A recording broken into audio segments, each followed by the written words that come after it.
स्वागत छ आजको यो नयाँ सेक्सनमा।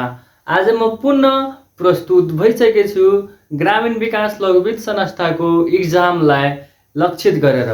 त आजको टपिक छ पहिलो पत्रबाट नेपाल अर्थतन्त्रको संरचना र विशेषता भन्ने टपिकमा आधारित भएर क्लासहरू विस्तृत रूपमा छलफल गर्ने नै छौँ। त सुरु गरौँ आजको क्लास। पहिला हामी बुझौँ अर्थतन्त्र भन्ने के हो र त्यसपछि बुझौँला संरचना के हो र त्यसपछि यो दुईटैलाई जोड्दाखेरि के वास्तविकता अर्थ आउँछ त्यो कुरा। त सुरु गरौँ अर्थतन्त्र भनेको के हो। अर्थतन्त्र भनेको दुईवटा शब्द मिलेर बनेका हुन्, अर्थ र तन्त्र। अर्थ भनेको मुद्रा सम्बन्धी मनी सम्बन्धी भावना ल्याउँछ र तन्त्र भनेको विधि वा क्षेत्र। त हामीहरूले यसरी बुझ्नुपर्छ अर्थतन्त्र दुईवटा शब्द मिलेर बनेका हुन्, अर्थ र तन्त्र। अर्थ भनेको मुद्रासँग सम्बन्धित जनाउने सङ्केतलाई अर्थ भनी बुझ्नु पर्दछ। तन्त्र भनेको विधिलाई सङ्केत गर्दछ। हामीहरूले यो दुईटैलाई जोड्दाखेरि अर्थतन्त्र आउँछ र अर्थतन्त्रको मिनिङ हुन्छ मुद्रा कमाउन तथा व्यवस्थापन गर्नका लागि गरिने जति पनि विधि तथा प्रणालीहरूलाई अर्थतन्त्र भनी बुझ्नु पर्दछ। यो थियो हामीहरूको अर्थतन्त्रको सामान्य अर्थ। यसैलाई अर्थशास्त्रको भाषामा भन्नुपर्दा त अर्थतन्त्र भन्नाले कुनै पनि राष्ट्रमा वस्तु तथा सेवाहरूको उत्पादन, वितरण, उपभोग जस्ता प्रक्रिया वा प्रणालीलाई अर्थतन्त्र भनी बुझ्नु पर्दछ। त अब हामीहरू अर्थतन्त्र बुझिसकेपछि संरचना के हो त्यो बुझौँ। संरचना भन्नाले कुनै पनि कुरा कसरी बनेको छ, के कुराहरू मिलेर बनेको छ, त्यो कुरा हुनका लागि कुन कुन कुराहरू त्यसमा योगदान पुर्याएका छन्, कुन कुन तत्त्वहरू त्यसमा योगदान पुर्याएका छन्, त्यसको ढाँचा कस्तो छ, साथै त्यसको बनावट कस्तो छ, यी कुराहरूलाई संरचना भनी बुझ्नु पर्दछ। अर्थतन्त्र संरचना दुवै छुट्टा छुट्टै बुझिसकेपछि अब हामी नेपाल अर्थतन्त्रको संरचना बाड्यौँ। त नेपाल अर्थतन्त्रको संरचना भन्नाले नेपालको अर्थतन्त्रको संरचना के मिलेर बनेका छन् त, के कुराको के कति योगदान छन् त, त्यो कुरा तथा त्यो तत्त्वहरूको योगदानलाई अर्थतन्त्रको संरचना भनी बुझ्नु पर्दछ। जसरी एउटा अर्थतन्त्रको संरचना हुनका लागि कुन कुन तत्त्वहरूको योगदान कसरी छन्, कुन कुन तत्त्वहरू मिलेर अर्थतन्त्र बनेको छ, कुन कुन तत्त्वहरू मिलेर अर्थतन्त्रलाई बलियो बनाइरहेका छन्, त्यो तत्त्वहरूलाई हामीहरूले अर्थतन्त्रको संरचना भनी बुझ्नु पर्दछ। त नेपालको अर्थतन्त्र मुख्य रूपमा चारवटा क्षेत्रहरू मिलेर नेपालको अर्थतन्त्र बनेको छ। कृषि क्षेत्र, औद्योगिक क्षेत्र, सेवा क्षेत्र र रेमिटान्स। यी चारवटा क्षेत्र वा एलिमेन्टहरू मिलेर नेपालको अर्थतन्त्रको संरचना बनेको छ। त यही चारवटा कृषि क्षेत्र, औद्योगिक क्षेत्र, सेवा क्षेत्र, रेमिटान्सको योगदानको समग्र रूपलाई अर्थतन्त्रको संरचना भनी बुझ्नु पर्दछ। फेरि बुझौँ है त। नेपालको अर्थतन्त्रको संरचना भन्नाले कृषि क्षेत्र, औद्योगिक क्षेत्र, सेवा क्षेत्र, रेमिटान्स क्षेत्र, यी क्षेत्रहरूको योगदानको सम्मिश्रणलाई ध्यान दिनुहोस् है, ध्यान दिनुहोस्। यी चारवटै क्षेत्रहरूको योगदानको समष्टिगत रूपलाई अर्थतन्त्रको संरचना भनी बुझ्नु पर्दछ। हामी फेरि एउटा कुरा थपिहालौँ कि नेपालको अर्थतन्त्रमा कृषि क्षेत्रमा जम्मा 62% जनसङ्ख्या कृषि क्षेत्रमा आबद्ध छ। नेपाल भनेको एउटा कृषि प्रधान देश हो र यहाँ 62% भन्दा बढी जनसङ्ख्याहरू कृषि क्षेत्रमा आबद्ध छन् र ती कृषि क्षेत्रमा आबद्ध रहेका जनसङ्ख्याहरूबाट नेपालको कुल जीडीपीमा 23.3% योगदान पुर्याउने गर्दछन्। अब हामी औद्योगिक क्षेत्र, नेपालको अर्थतन्त्रको संरचना निर्माण गराउनमा औद्योगिक क्षेत्रको योगदान पनि अति महत्त्वपूर्ण छ। नेपालको कुल जीडीपीमा औद्योगिक क्षेत्रको योगदान नेपालको कुल जीडीपीमा औद्योगिक क्षेत्रको योगदान 12.5% रहेका छन्। यसरी बुझ्नुस् के नेपालको अर्थतन्त्रको संरचना हुनका लागि औद्योगिक क्षेत्रले कुल जीडीपीको 12.5% योगदान पुर्याइरहेका छन्। अब हामी सेवा क्षेत्र, नेपालको कुल जीडीपीमा सेवा क्षेत्रले सबै क्षेत्रभन्दा बढी योगदान पुर्याइरहेका छन्। ध्यान दिनुहोस्। नेपालको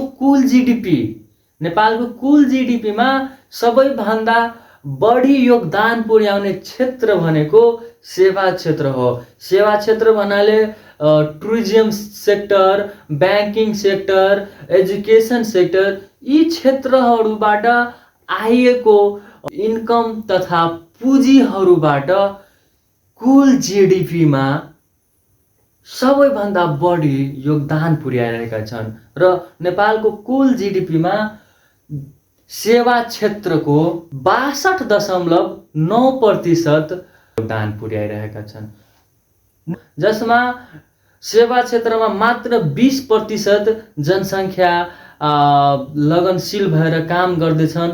तैपनि नेपालको सेवा क्षेत्रबाट नेपालको कुल जीडीपीमा सबभन्दा बढी योगदान पुर्याइरहेका छन्। अब हामी अर्को क्षेत्र अन्तर्गत छन् रेमिटान्स। यसलाई हामी क्षेत्र त नभनौँ, तर नेपालको कुल जीडीपीमा रेमिटान्सको उल्लेखनीय योगदान भइरहेका छन्। सबै युवा विदेश पलायन हुँदैछ र त्यहाँबाट रेमिटान्स कमाएर यहाँ नेपालमा पठाउँदैछ र त्यो रेमिटान्सबाट यहाँ नेपालमा पुँजी निर्माण हुन्छ, यहाँको लाइफस्टाइल चेन्ज हुन्छ। यी कुराहरू रेमिटान्सबाट भइरहेका छन्। त यसरी नै रेमिटान्सले पनि नेपालको कुल जीडीपीमा 23% योगदान पुर्याइरहेका छन् र हालसम्म हेर्ने हो भने 60 लाख भन्दा बढी युवाहरू विदेशमा पलायन भइसकेका छन् र ती युवाहरूले विदेशमा कमाएको पैसा जब नेपालमा पठाउँछ त्यो रेमिटान्स हुन्छ र त्यो रेमिटान्सले नेपालको कुल जीडीपीको 23% योगदान पुर्याइरहेका छन्। यही 4वटा कुरा छन्, कृषि क्षेत्र, औद्योगिक क्षेत्र, सेवा क्षेत्र, रेमिटान्स। यी क्षेत्रहरूको समष्टिगत योगदानलाई नेपाल अर्थतन्त्रको संरचना भनिन्छ।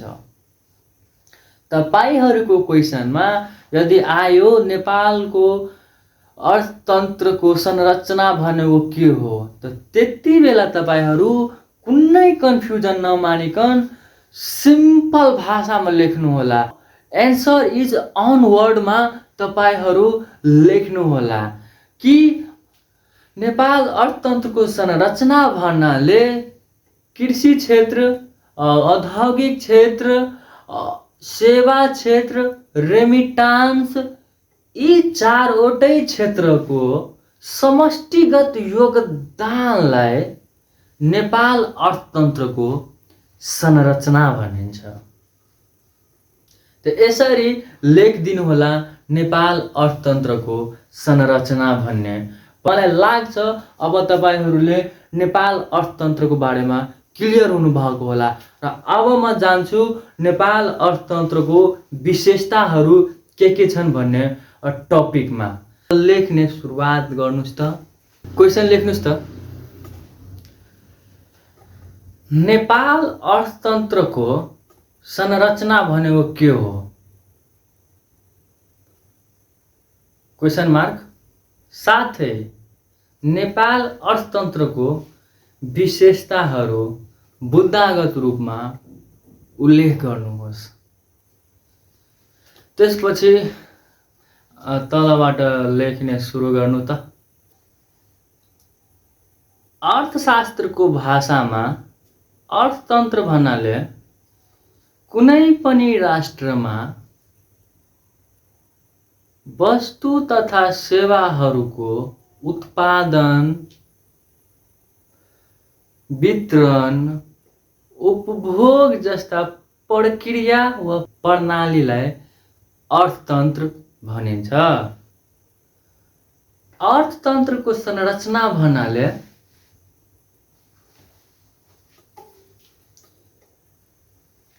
कृषि क्षेत्र, औद्योगिक क्षेत्र, सेवा क्षेत्र, रेमिटान्स क्षेत्र, यी चारवटा क्षेत्रहरूको समष्टिगत योगदानलाई नेपाल अर्थतन्त्रको संरचना भनिन्छ।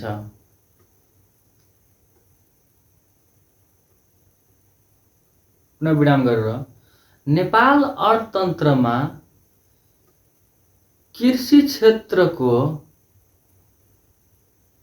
कुल जीडीपीमा 23.3% योगदान छ। साथै औद्योगिक क्षेत्रको योगदान कुल जीडीपीमा 12.5% छ। साथै सेवा क्षेत्रको योगदान कुल जीडीपीमा 62.9% छ। साथै रेमिटान्स क्षेत्रको योगदान कुल जीडीपीमा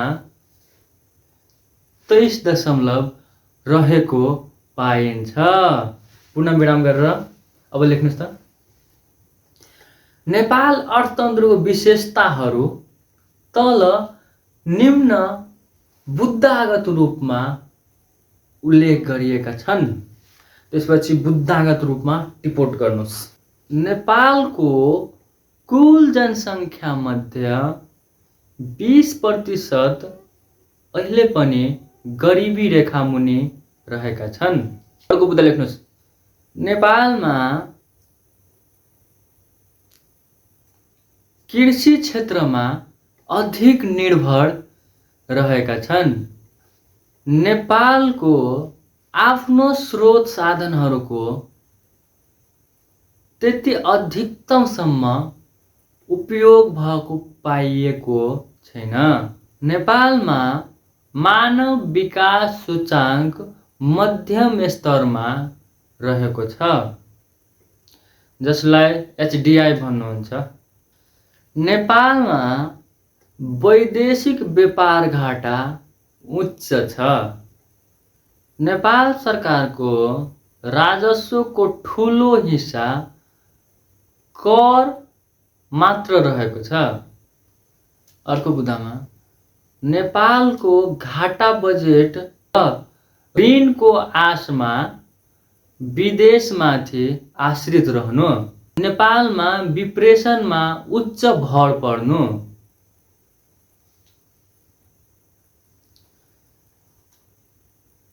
नेपालमा अनौपचारिक व्यापार र रोजगार उच्च बढ्नु। अब निष्कर्षमा लेख्नुस् त। नेपालको अर्थतन्त्र कृषि क्षेत्र, औद्योगिक क्षेत्र, सेवा क्षेत्र, रेमिटान्स मिलेर बनेका हुन्।